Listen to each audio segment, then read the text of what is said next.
Evil heroes are actually getting new support. I never thought I'd see the day where this archetype actually gets some new cards. For all of you big Yu-Gi-Oh! GX fans out there, you probably remember in the anime when Jaden actually got corrupted and became the Supreme King, and all of his hero monsters became corrupted along the way into the evil heroes, dark, villainous versions of themselves with sinister effects. And although they weren't really competitively viable, I think it's time they actually might see the light of the competitive metagame. They actually give us a bunch of generous support, and they're all decently good. The first of which is none other than Evil Hero Toxic Bubble, an evil version of Elemental Hero Neo Bubble Man. This card can be special summoned from your hand for free by locking yourself into hero monsters, and when he's actually special summoned and you control a fusion monster that must be specialed with Dark Fusion, you draw 2 cards. Literally a free pot of greed on legs if you can get him out alongside a fusion monster that's special summoned with Dark Fusion. Evil Hero Doom Prison is surprisingly a rock type for whatever reason, because most of the evil heroes are actually fiend types, but this card allows you to special summon itself also like Bubble Man if you control a fusion monster summoned off of Dark Fusion,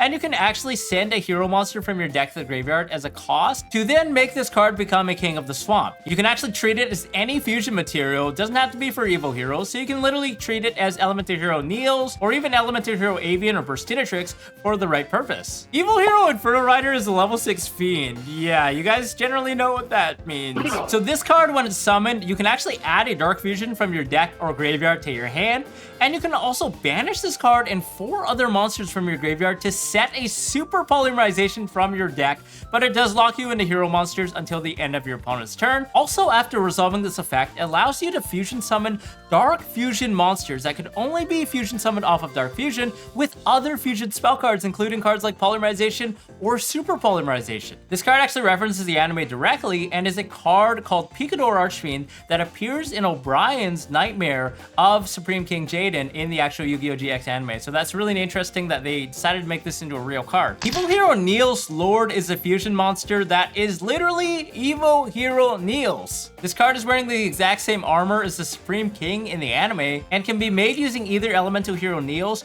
or a card that actually mentions it, plus any effect monster on the field, which makes it very easy to set up Super Polymerization shenanigans when you do have Niels or a fusion monster that mentions it on your side of the field. And when this card is special summoned, or if a monster is sent to your opponent's graveyard while this monster is on your field, you can actually target a face-up monster your opponent controls and take control of it permanently. It also can't be destroyed by card effects or by battle, so that makes it have a lot of protection. Evil Hero Inferno Wing Inferno Backlash is a retrain of the classic Evil Hero Inferno Wing, which is basically a dark counterpart to Elemental Hero Flame Wingman with the same stats, but instead with a caricature of Elemental Hero Burstinatrix, and this card can be made using Elemental Hero Avian or Burstinatrix plus any other hero monster. When it's special summoned, you can add a copy of Dark Fusion or any card that mentions Dark Fusion from your deck or your graveyard to your hand, except the fusion monster. And if any of your hero monsters destroys an opponent's monster by battle, you inflict 2100 damage to them directly. We also got a retrain of Evil Hero Dark Gaia in the form of Evil Hero Dark Knight, which now requires 1 fiend monster plus a warrior monster instead of a fiend monster plus a rock monster. And this card actually allows you to reduce your opponent's monster's attack by the total original attack of the fusion materials used for this card's summon. So if you use multiple whopping huge attack monsters, you basically make all of their attacks 0. And this card can attack twice during each battle phase. More importantly, if it leaves the field by your opponent, you can target a fiend or a warrior monster in your graveyard and special summon it back to the field. And then for the spell cards, we actually got a Dark Contact, a card that allows you to fusion summon a monster as if it were fusion summoned off of Dark Fusion by shuffling the materials from your field, graveyard, and or the banish pile back into the deck. So this is effectively Dark Calling on crack. Or you can decide to add a copy of Supreme King's Castle or Dark Fusion from your deck to your hand instead as an alternative effect. So this is honestly just a better version of Dark Calling because you can actually fusion summon from your banish pile instead of just a graveyard now. So it's just really, really crazy. Also, you're recycling the resources instead of banishing them from the graveyard permanently. And the picture shows Elemental Hero Niels tapping into the power of darkness. Evil Assault is another card that the deck severely needed because it's a free starter slash extender in the form of a normal spell that allows you to discard a card and then lock yourself into heroes, but you can then take 1 level 4 or lower evil hero monster from from your deck and either add it to your hand or special summon it. So it's basically a branded opening for evil heroes at normal spell speed. Also, if this card's in your graveyard except during the turn that you placed it there, you can banish it to add a Dark Fusion from your graveyard to your hand, so you get a lot of follow-up with this new support. And then last but not least is one of the most powerful cards in the series of support called Dark Supremacy, a trap card that allows you to target face-up cards your opponent controls up to the number of Dark Fusions and spells that mention Dark Fusion in your graveyard, negate those targets' effects until the end of the turn, which is absolutely crazy. They're getting a free Omni Negate trap card now that can be searched off of a plethora of different cards. And then once in the graveyard, except during the turn it's sent there, you can banish it to target up to 5 hero monsters in your graveyard or banishment, shuffle them back into the deck so you get some free follow-up along the way. So as you can probably tell, these cards are actually really powerful and match up with the modern power creep of Yu-Gi-Oh, where everything just adds a bunch of different cards and you snowball infinite advantage. But then I actually realized one thing, and that's the fact that evil heroes are actually fiend monsters, which means they work really well with an existing fiend archetype that supports basically every fiend in the game. Yeah, it's Fiendsmith, I know. These guys actually work really well with the Fiendsmith stuff, especially thanks to Aerial Eater, who can dump any fiend monster, which includes one of our existing evil hero friends, Evil Hero Sinister Necrom, who can then be banished to special summon an evil hero monster from our deck to the field, which starts off a lot of combos with these new cards. So we took some time to brew up some insane combos for you guys. Check this out. All thanks to the Fiendsmith, you can actually make these cards extremely viable. But hey, if you guys are actually enjoying the format and want to win, I'm happy to announce I have 2 masterclasses, the first of which is Fiendsmith Snake Eyes. It goes very in-depth into everything you need to know about the deck. We go over basically every single end board that you need to know in order to play around Nibiru and also the other hand traps in the format. And also how to beat certain matchups, how to tailor your end boards to beat a given matchup. And of course, important deck building advice like how to side deck, what cards to take out for a given matchup, what cards to take out going first and second. I can straight up say with confidence right now that none of these plays are available anywhere on YouTube or on the internet, and only the top players are actually aware of these lines right now. For the Tenpai lovers, there's a Tenpai masterclass that goes over more or less the same thing, just for Tenpais, and we talk about all of the matchups plus the cards that you can play for the current metagame. So the best hand traps, and more importantly, where to actually drop the hand traps so you can hurt the top decks the most. Also, if you're a Patreon member, you get 50% off both of these masterclasses, so definitely check that out. So here's a really cool combo just off of one lone Fiendsmith engraver, and I have to give a shout out to the YouTuber Dark Lude. I was looking for some evil hero resources the other day, and it popped up on their channel that they had a Fiendsmith combo, so I took that and improved on it a little bit. I think this combo is really cool. Anyways, definitely go check them out. They have a lot of great content. But we start off with Engraver, and we discard it right away to add a copy of Track to go into Luri. Luri, go off into Requiem. Standard Fiendsmith combos, nothing too special here.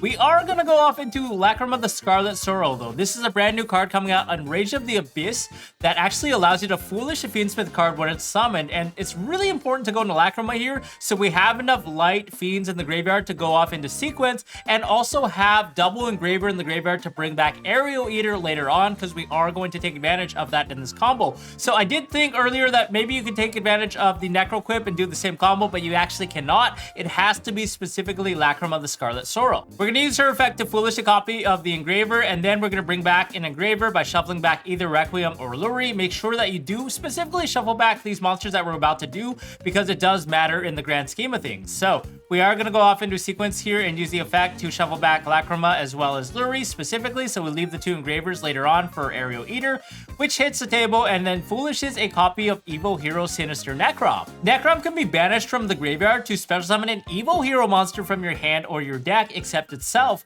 and that bridges you completely into the full evil hero spectrum for the engine itself. So now we can go off into Unchained Soul Lord of Yama. So here's where things get spicy, because Yama can now search for Shavara, and this is really cool to extend our combos further beyond. We are now going to banish the copy of Necrom to summon out Evil Hero Doom Prison. Again, this card can allow you to foolish a hero monster as a cost, and then for the rest of the turn, if you fusion summon, it can be treated as the King of the Swamp effectively. You can treat it as any substituted name. So we're going to send a copy of Shadow Mist, who can then add a copy of Vion. And since we started our combo with Fiendsmith, we have not yet normal summoned. So let's go ahead and normal summon that Vion out, and then send a copy of Malicious. Then we're going to banish a copy of the Shadow Mist to add Fusion Substitute instead of Polymerization. So this card is treated as Polymerization, but better yet, when this card is in the graveyard, you can banish it to shuffle back a Fusion monster to draw a card. This is going to be relevant in a second. We're going to get a free draw thanks to Fusion Sub. Then you can banish Mali to summon out an additional copy of Mali. And now we can go Vision Hero Vion plus the Yama to go off into Unchained Soul of Rage. And now we can bring out Shavara by popping the Rage itself, so we can build a new chain, Rage Chain Link 1, and then Yama Chain Link 2, or vice versa if you want to play around Ghost Spell. Then we can special summon back one Engraver and add back the other copy of Engraver, fulfilling the requirement to activate Track from our Engraver to fusion summon. Then we can fusion summon the 2 Engravers to go off into our copy of Lacrima. Lacrima will trigger to bring back another copy of Engraver, and then we can link off so we can clear the Shavara because we're Fiend Locked thanks to Shavara's effect on the field, and Engraver to go off into the Muckracker. And it's important that we do use Engraver plus Shavara here, or else later on you're not going to have the right resources in your graveyard to continue playing with Aerial Eater. So now we're going to go and banish or activate the effect of Shavara first to set a copy of Abominable Chamber. So that's going to bring back the Rage on our opponent's turn as our first level of disruption.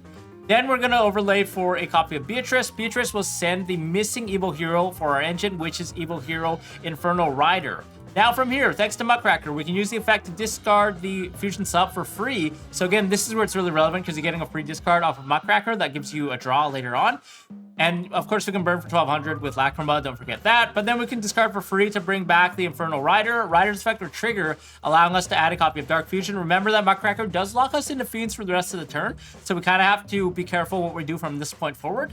But thanks to Dark Fusion, we can go off into a Fiend Fusion under the lock. So Infernal Backlash will allow us to add a copy of either a card that we already want to add or a copy of Evil Hero Dusted Gold. The reason why I prefer adding a Dusted Gold is because a Dusted Gold is like a bridge. It connects into the other cards that you would have searched anyways. But on top of that, it's actually a light Fiend. So while it's in the graveyard later on, if we get back Fiendsmith Engraver rotation, we can then use a Dusted Gold as a material for something like Sequence. Then we can pitch that a Dusted Gold to add a copy of Evil Supremacy, which is an Omni Negate, kind of like a hot red Dragon Archfiend while we have Dark Fusion in our graveyard, which we do. So we set that.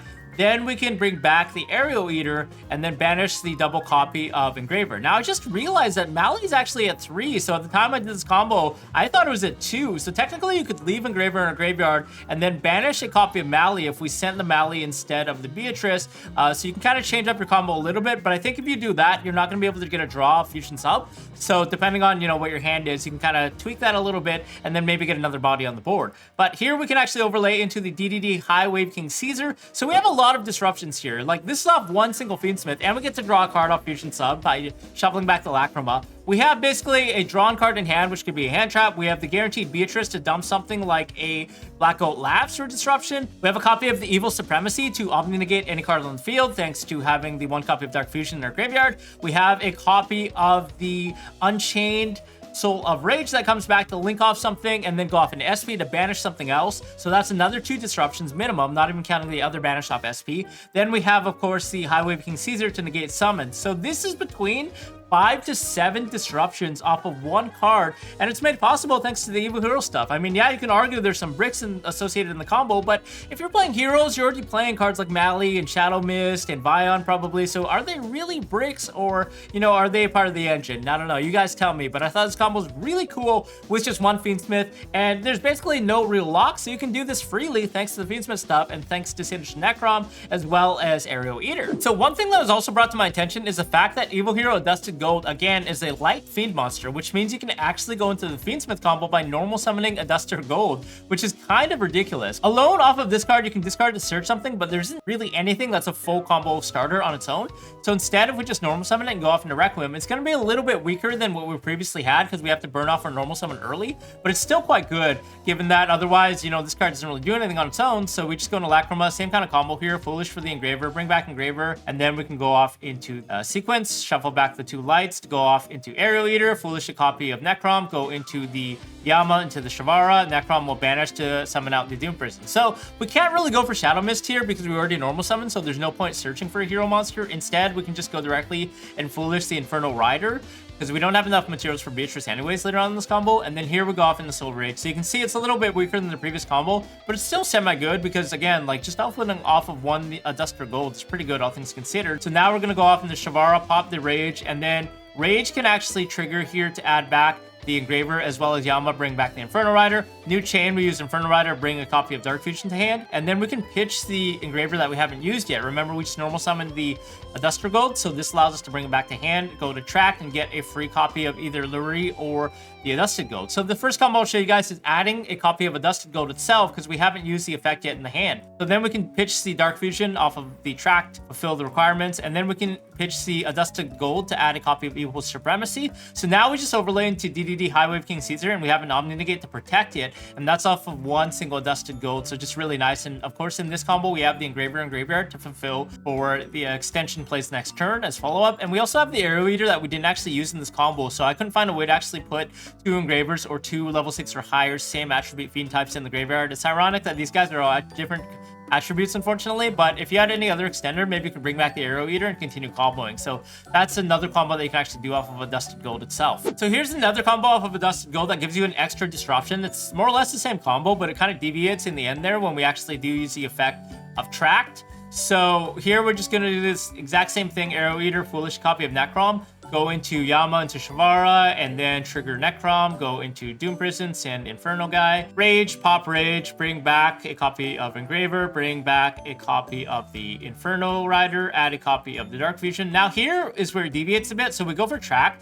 but we go for Lurie instead of the ADUSTED Gold, because we can now use Lurie as a additional body to link climb.